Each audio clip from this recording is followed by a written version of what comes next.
온 국민이 지난 2주간을 꿈과 같이 악몽 같은 시간들을 보내고 지금은 간신히 온몸으로 국민이 대한민국의 민주주의와 일상의 평온을 지켜냈습니다. 12.3 내란 사태 이후 대통령 윤석열은 온 국민에게 담화를 통해 본인의 정치적, 법적 책임을 회피하지 않고 당당하게 임하겠다는 취지로 온 국민 앞에 말을 했습니다만 지금 법적 책임이 시작됐는데도 불구하고 심지어 헌재의 탄핵 의결 서류, 관련 서류 그리고 수사기관의 소환에 불응하고 온갖 서류들을 다 수령을 거부하는 최악의 책임 회피를 보여주고 있습니다. 이러한 윤석열, 내란숙의 윤석열의 이런 비겁한 행위에 호응하듯이 그 대통령의 그 장관, 그 대통령의 그 참모와 같은 그런 말이 떠오를 정도로 최고위급 참모들, 특히 법률 참모들이 보여주는 행태에 대해서 지금 드러나는 것들이 너무나 충격적입니다. 내란 사태 바로 다음 날 저녁에 삼청동 안가에 비밀리에 모여 회동을 하고 그 이후에 자신들의 휴대폰을 교체하는 이러한 행위는 온 국민에게 아주 큰 분노를 안겨주고 있습니다.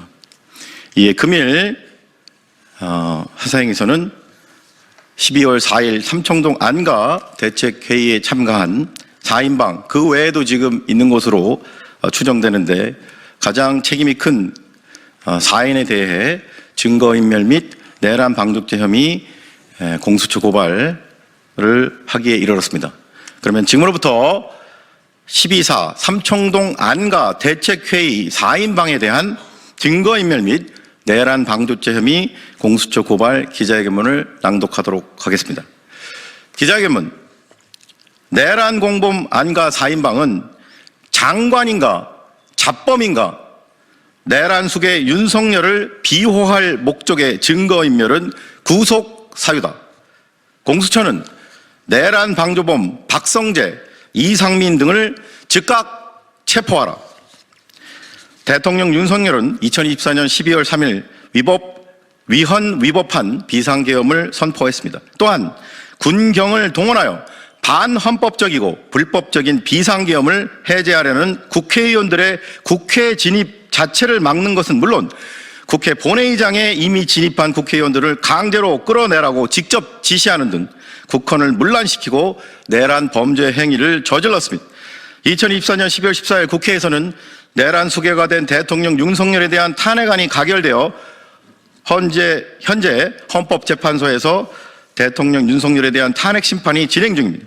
그런데 모두 법조인 출신으로 대통령 윤석열의 법률적 조언자였던 피고발인 박성재, 이상민, 이완규, 김주현 4인은 12.3 내란 사태 다음 날인 2024년 12월 4일 저녁에 삼청동 안가에 모여 대통령 윤석열의 반헌법적이고 불법적인 비상계엄 선포 및 내란 범죄 행위와 관련된 대책회의를 하고 삼청동 안가 회의 이후에는 이상민을 제외한 3인은 자신들의 휴대폰을 교체하여 윤석열의 내란 범죄와 관련된 증거인멸을 실행한 것으로 보이고 이상민 역시 그런 유사 행위를 한 것으로 의심됩니다. 이에 다음 혐의로 피고발인 박성재, 이상민, 이완규, 김주현을 공수처에 고발합니다. 1. 형법상 증거인멸 및 내란 방조죄의 점. 2024년 12월 3일 대통령 윤석열은 대통령으로서 헌법을 준수하고 수호해야 하는 헌법상 막중한 책무가 있음에도 불구하고 헌법 제77조 제1항에 따른 요건이 전혀 충족하지도 않았음에도 불구하고 국가적 비상상태라는 본인만의 망상에 사로잡혀 헌법에 위반하는 불법적인 비상계엄의 선포를 강행하여 국헌을 문란케 했습니다. 나아가 비상계엄 선포는 대통령이 하더라도 헌법 제77조 제5항에 의거 그 유지 여부는 국회가 의결하도록 하였음에도 불구하고 군경을 동원하여 국회의원들이 국회로 진입하는 것 자체를 못하게 하거나 이미 국회 본회의장에 들어간 국회의원들을 강제로 끌어내라고 직접 지시하는 등 국회가 헌법에 따라 비상계엄 해제를 하지 못하게 헌법상 국회의 기능을 마비시키라고 직접 명령했습니다. 피고발인 박성재, 이상민, 이완규, 김주현 4인은 모두 법조인 출신으로 내란 수괴가 된 대통령 윤석열에게 최고위급 법률 참모 역할을 수행해 왔습니다. 그런데 피고발인 4인은 반헌법적이고 불법적인 12.3 내란 사태를 막기는커녕 오히려 내란 수괴 윤석열의 내란 범죄 행위를 방조했습니다. 아울러 내란 수괴 윤석열을 법률적으로 비호할 목적의 대책회의를 비밀리에 삼청동 안가에 모여 진행하고 이후에는 자신들의 휴대폰을 일괄적으로 교체하여 근본 12.3 내란 사태에 연루된 증거를 인멸한 혐의가 있습니다. 결국 피고발인 박성재, 이상민, 이완규, 김주현 4인은 2024년 12월 4일 삼청동 안가에 모여 위헌위법한 12.3 내란 사태를 벌인 내란 수괴 윤석열을 비호할 목적으로 법률적 대책을 모의하고 안가 회의 이후에 피고발인 박성재, 이상민, 김주현 3인은 자신들의 휴대폰을 교체하였고 이상민도 그런 것으로 의심되어 윤석열의 내란죄와 관련된 증거를 인멸하였으므로 증거인멸의 죄책을 져야 마땅합니다. 또한 피고발인 4인은 대통령을 법률적으로 보좌하는 최고위직인 법무부 장관, 행안부 장관, 법제처장, 대통령실 민정수석의 자리에 있음에도 불구하고 반헌법적이고 불법적인 대통령 윤석열의 비상계엄 선포 강행 및 내란 범죄 행위를 묵인하고 방조하였으므로 내란죄 방조 공범의 죄책 역시 져야 마땅합니다. 이미 공수처에 대통령 윤석열의 직권남용 및 내란죄 공범 혹은 내란 방조 혐의로 고발된 이상민과 박성재와는 별도로 삼청동 안가회의에 동참한 피고발인 이완규와 김주현도 내란 방제 혐의로 추가 고발합니다. 이에 위처럼 피고발인들을 고발하오니 법 앞에 평등이라는 헌법 규정이 국민의 한 사람인 전형직 장관이나 민정수석 등에게는 달리 적용되어 형사사법 시스템에 대한 국민의 신뢰를 더욱 붕괴시킨 일이 없도록 피고발인들의 혐의에 대해 철저히 수사하고 엄중히 처벌하여 주기를 사법정의를 바라는 수많은 국민을 대신하여 강력히 촉구하는 바입니다. 2024년 12월 19일 사법정의 바로 세우기 시민행동.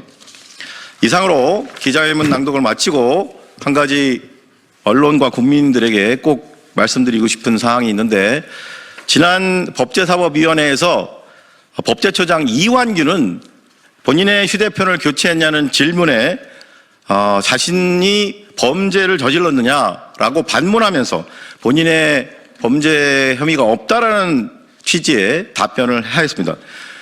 그러나 잘 아시다시피 형법상 증거인멸죄란 본인의 범죄와 관련된 증거인멸을 처벌하는 죄가 아니라 타인의 범죄 혐의와 관련된 증거를 인멸할 경우에 성립되는 범죄입니다. 즉 이들이 대통령 윤석열의 내란 범죄 행위를 비호할 목적으로, 은폐할 목적으로 이러한 휴대폰 교체 행위 등 증거인멸 행위를 했다면 넉넉히 증거인멸죄가 성립이 됩니다. 따라서 공수처는 지금이라도 이러한 중요한 자리에서 이 내란 사태 국면에서 이런 휴대폰 교체 행위 같은 이러한 증거 행위를 자행한 자들에 대한 즉각적인 체포, 그리고 더 이상의 증거인멸 행위를 막기 위한 조치를 최대한 조속하게 취해 주기를 국민들을 대신하여 강력히 촉구합니다. 네, 그러면 이것으로 12.4 삼청동 안가 대책회의 4인방에 대한 증거인멸 및 내란죄 방조 혐의 공수처 고발 기자회견을 마치도록 하겠습니다. 함께해 주신 여러분 감사합니다. 고맙습니다.